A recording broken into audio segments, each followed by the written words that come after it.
My wife looked at me and said coldly, "I don't cook for poor husbands like you. I only cook for people I love.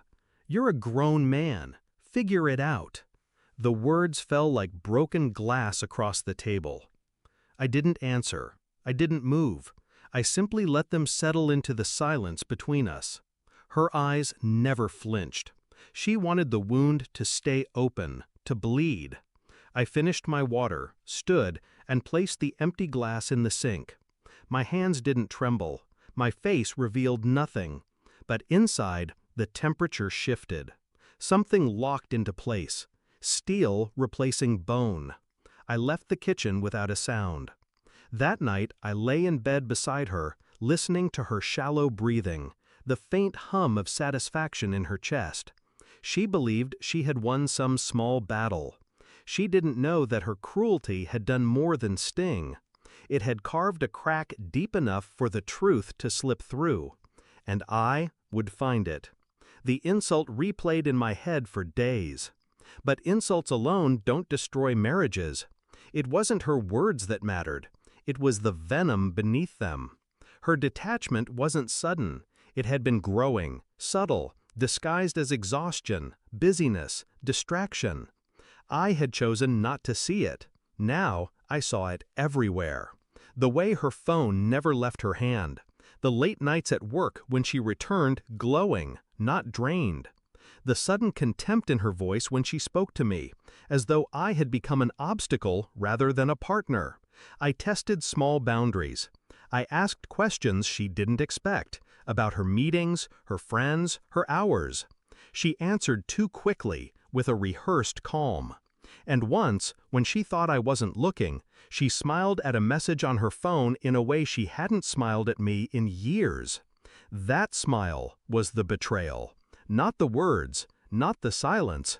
That smile, the kind reserved for someone else. I felt the denial rise in me, thick and suffocating.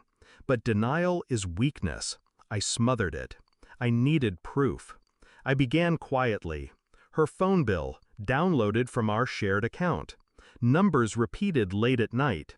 One number more frequent than all the others. I didn't call it, not yet. I wrote it down.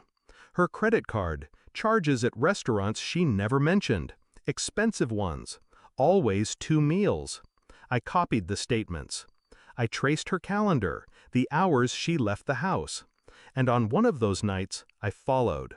Not close, not obvious. Just enough to watch her step into a bar I'd never seen.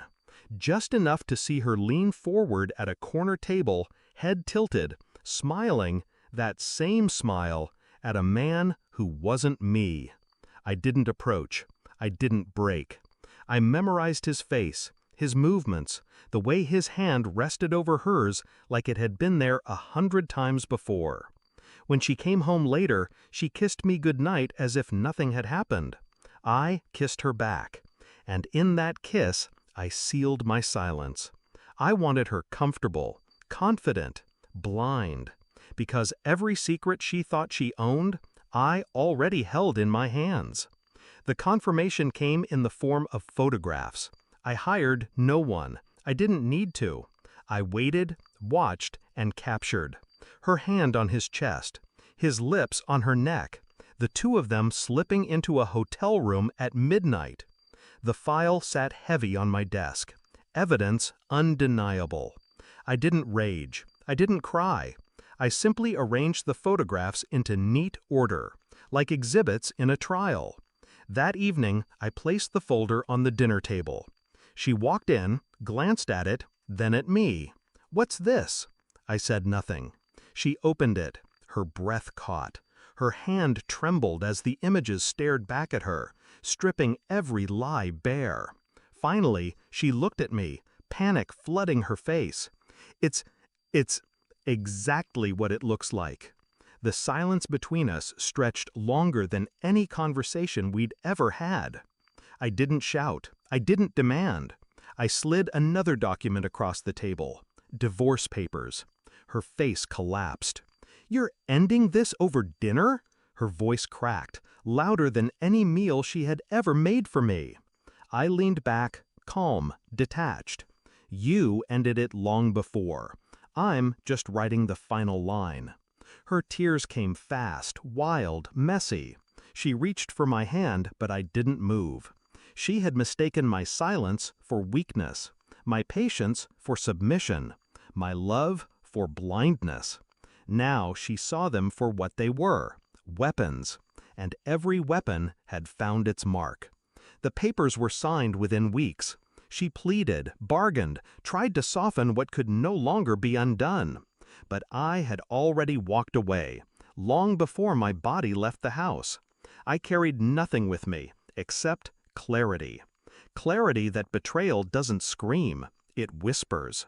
That love doesn't rot in grand gestures, but in small cruelties at the dinner table.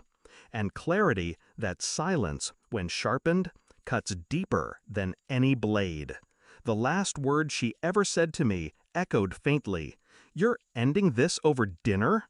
Yes, because dinner was never the end. It was the beginning of the truth. And the truth was all I had left.